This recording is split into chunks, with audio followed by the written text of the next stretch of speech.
Hello friends and subscribers, welcome back to my channel. I know I have a lot of explaining to do, so here goes. So I know it's been a long time since I've made a video, and I cannot tell you how many times I've wanted to make a video, I have started to make a video, but YouTube changed the way that you upload videos, and so I can't upload them from my tablet anymore, and it's been causing me some technical difficulties. So hopefully we will have that straightened out with this one, and this one will actually get posted.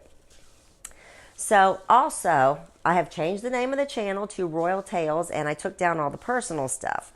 And the reason for that is because I was sharing a video with my students at school the other day, and I had logged on to YouTube to get it, and it showed my channel name. And I did not want my students, being able to see the stuff that was on that channel, because that was a lot of stuff that I just didn't want them to know about me. So I took all the personal videos down and I changed the name. And this was the way I was going to go with the channel anyway. So I think I was just forced to make that decision quicker than I had originally planned to. But that's okay. And I think probably to give you all the rest of the story, maybe I'll just go live one day and get it out of the way, and then we can finish talking about that, and there won't be any of that stuff about me on YouTube anymore. So I've been asked to comment on the dynamic duo. So I do have quite a few things to say about that, and I guess what inspired me to sit down and make this video to begin with today was I was watching Joseph Magi, the fortune teller, playing card divination on YouTube. He's one of my favorite ones.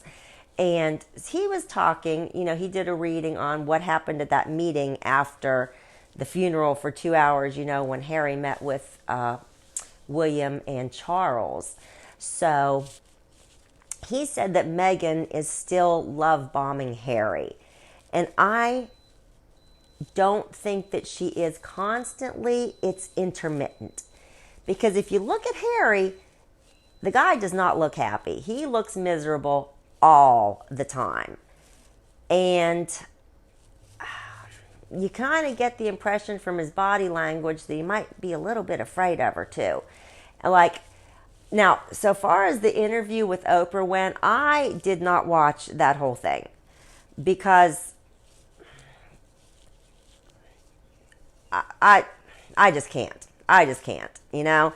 And so I watched the first half hour of it. I was watching it live with P. Dinah on her YouTube channel. But then my favorite YouTuber comes on at 8:30 on Sunday nights, so I switched over to him and didn't watch that. But I've seen bits and pieces of it since then.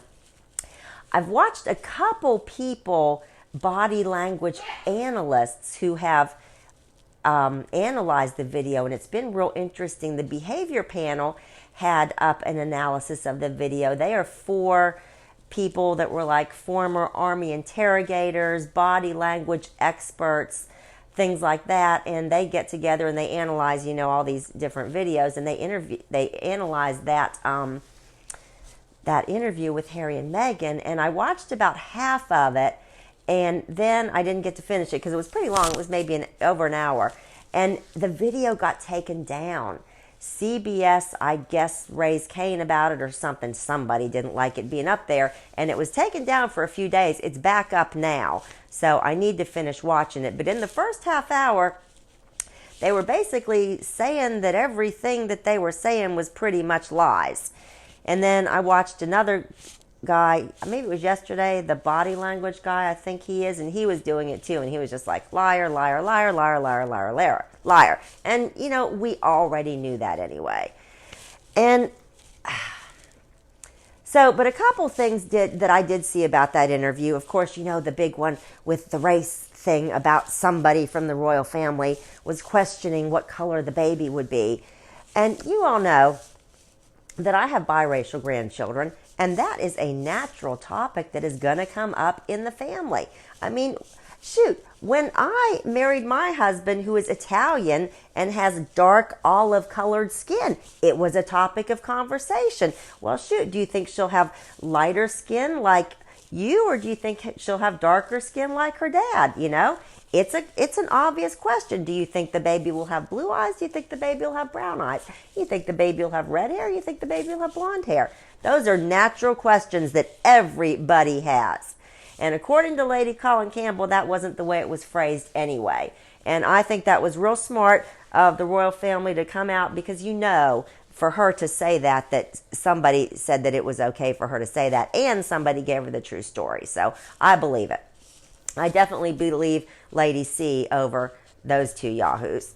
But, another thing that really struck me in that interview, where Harry was talking about something, I don't even remember what he was saying, because it was the body language that struck me so poignantly.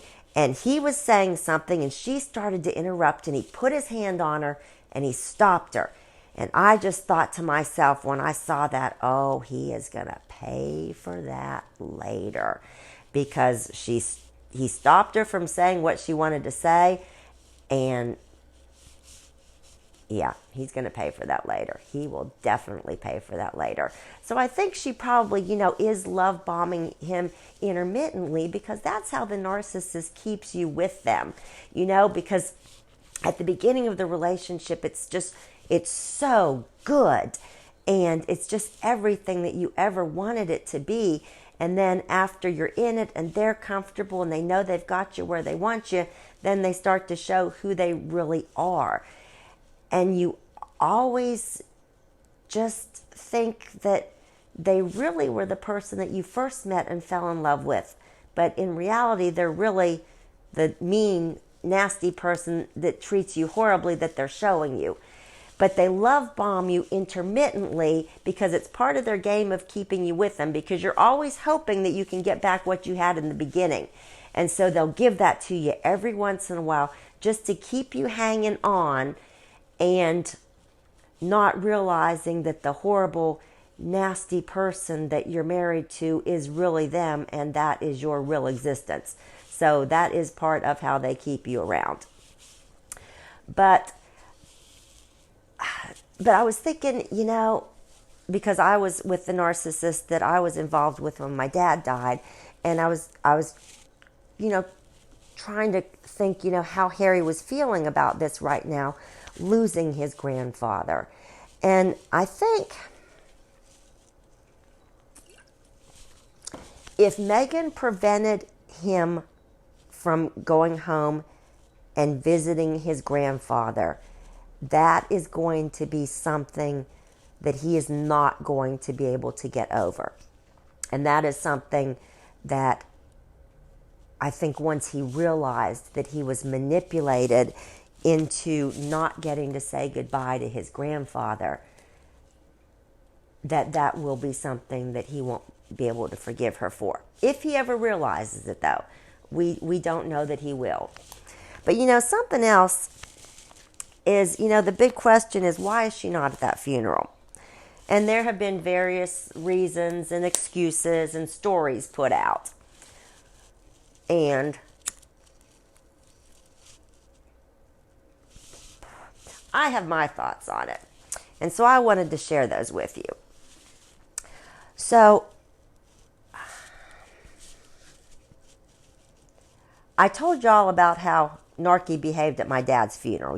He was pouty and mopey the whole time because it wasn't about him. But it was something, that he had to go to, that he was expected to. I think, knowing that funeral would be televised, I don't think you could have kept her away if you had wanted to. I think that she was forbidden to go. I think the royal family has wised up to her tricks, and they did not want Prince Philip's funeral to be made a spectacle, and they said, no, you are not coming, because she would have been there in all of her mourning with her humongous baby bump, cradling it constantly for all the world to see. That would be the kind of thing that she would be in her element.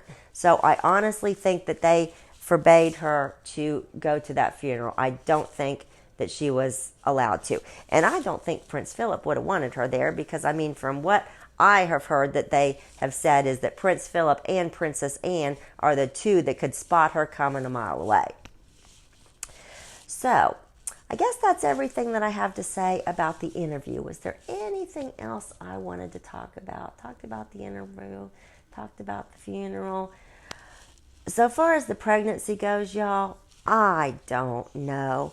I mean, I'm a person, as a math teacher and as a mathematician, I have a mathematical type mind, and so I tend to look at things logically.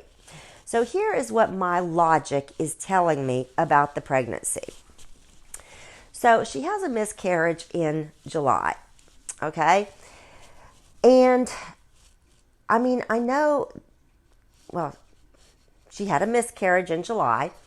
And I mean, aren't you told not to try to get pregnant again for at least 3 months after a miscarriage? So if she were following doctor's orders, August, September, October, okay? So the earliest she would try safely would be November, all right? So say she gets pregnant immediately in November on the first try, which I find extremely unlikely because she is old, okay? She is old. I started menopause 3 years after the age that she is now, okay? There's a reason why it's called a geriatric pregnancy. It's because she is old to be having a baby. And so I just don't think that you would get pregnant immediately after that. But anyway, supposedly she did. So November, December, January, February, okay? The picture comes out, Valentine's Day, February? So if she's following doctor's orders, at most she's 3 months pregnant by then. So that stomach was way too big for 3 months as far as I'm concerned. So we have to assume that maybe she didn't follow the doctor's orders and got pregnant sooner than she should have and didn't really give her body time to heal and to foster, a good, nourishing, safe place for a pregnancy. But, that was her choice. Maybe she's just so fertile that she thinks about getting pregnant and she gets pregnant. That could be it too. I don't know. But she looked, as far as I was concerned, I mean, I started to show at about 5 to 5.5 months when I was pregnant. Now, this is her second baby, so I don't know if that makes you show sooner or later. I don't know, but she looked at least 5 months pregnant in that February picture, which would make it March, April, May, June, middle of June. So, I mean, a July 1st birth is not completely inconceivable, and I just think we might be looking at little baby Diana 2.0. And I think that would be very sweet, but also very contrived. So, that's about all I have to say about the royals today. So far as how I'm going to take my channel, I am going to focus, I'm going to do my fairy tales and, talk about the dynamic duo whenever I feel like I have something to say. And once school is out, I am going to start experimenting with putting media with my fairy tales. So you'll get the story with some pictures with it so you can kind of see what I'm seeing in my mind when I write it. So anyway, thank you so much for joining me today, and it was really good to see you all again. Please leave me comments, nothing hateful, okay? I don't need that. And I will talk to you soon. Bye.